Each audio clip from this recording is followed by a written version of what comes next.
Next, jaundice is very common in hmm newborn hmm babies. First I want to understand क्यों हर बच्चे को jaundice होता ही होता है। हम्म बताओ। देखिए, जॉन्डिस जो न्यूनेटल जॉन्डिस होता है, दैट्स अ फिजियोलॉजिकल फिनोमिना। ये क्यों होता है? क्योंकि बच्चों का लिवर इमेच्योर है, बच्चा नया नया दुनिया में आया है, उसका लिवर इमेच्योर है। लिवर मेच्योर होगा 7 से 10 दिन में।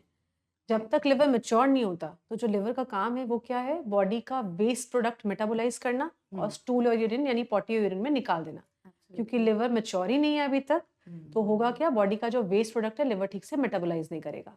वो जो वेस्ट प्रोडक्ट है, जिसको बिलिरुबिन भी कहते हैं, वो ब्लड में घूमने लगेगा। वो येलो होता है, ब्लड येलो हो गया, स्किन येलो हो गई।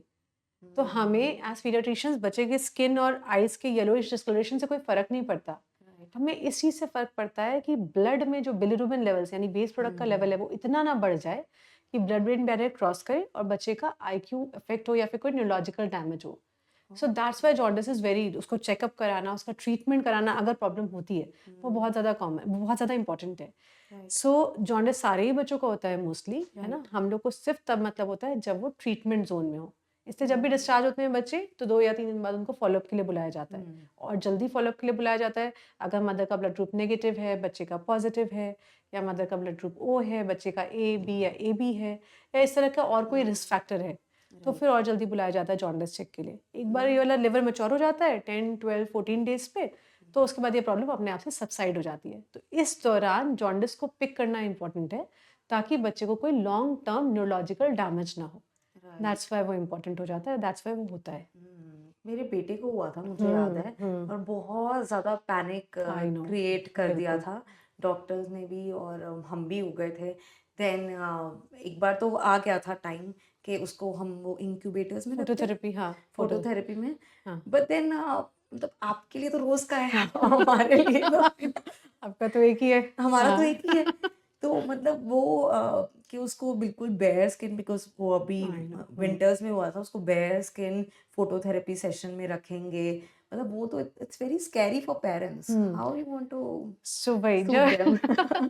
सो द थिंग इज़, डॉक्टर्स इसलिए थोड़ा पैनिक करते हैं, या हम लोग तो वैसे यूजुअली नहीं करते पैनिक, लेकिन ये हमारा इतना मतलब ट्रांसपेरेंटली हम लोग इसलिए बताना चाहते हैं कि न्यूरोलॉजिकल डैमेज नहीं होना चाहिए। क्योंकि अगर न्यूरोलॉजिकल डैमेज है, ये बाद में भी पता चलता है, तो वो तब तक बहुत लेट हो चुका होता है। हम सोचते रह जाते हैं कि क्यों प्रॉब्लम्स आ रही हैं, क्यों मेंटली हमारा बच्चा थोड़ा पीछे है, कुछ और है। तो जो चीज़ ईज़िली प्रिवेंटेबल है, उसको हम लोग तुरंत ठीक करना चाहते हैं।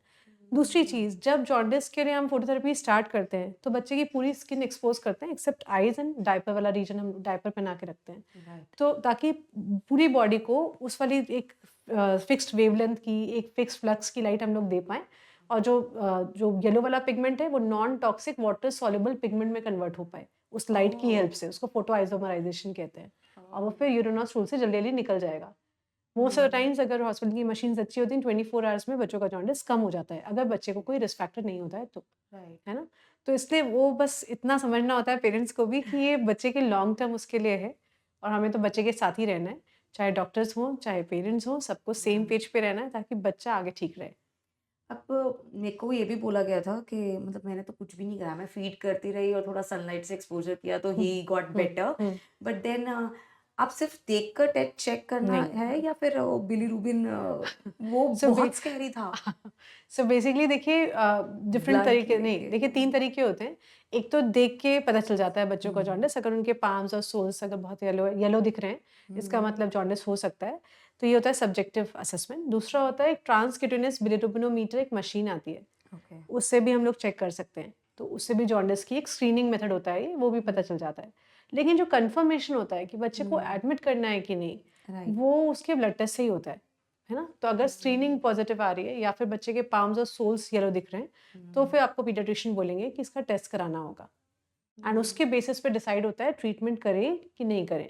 क्योंकि अगेन देखिए, मदर से बच्चे को दूर रखना इज़ अ बिग डिसीजन, तो या हमें भी राइट। श्योर होना पड़ेगा कि नहीं, अब बच्चे को एक्चुअली ज़रूरत है, तभी रखते हैं, नहीं तो फिर नहीं रखते। सो और ये एनी केस के जॉन्डिस इतना खराब हो गया कि it can lead to death of a child? Yes, yes. Yes. So it was pretty common कुछ सालों पहले तक, जब तक ओह! इतनी अवेयरनेस नहीं थी। बच्चों का 35-40 तक मिलीग्राम पर डीएल तक आ जाता था जॉन्डिस। सो अब तो थैंकफुली बहुत ज़्यादा अवेयरनेस है, बहुत जल्दी पकड़ लेते हैं, तो अभी तो वो चीज़ें कम हो गई हैं। लेकिन एक कर्निक्टरस नाम की बीमारी होती है, BIND भी बोलते हैं हम लोग, बिलिरुबिन इंड्यूस्ड न्यूरोनल डैमेज, तो वो वाली भी चीज़ें होती हैं। तो प्रॉब्लम्स तो बहुत होती हैं, लेकिन थैंकफुली अब इंटरवेंशंस आ गए हैं।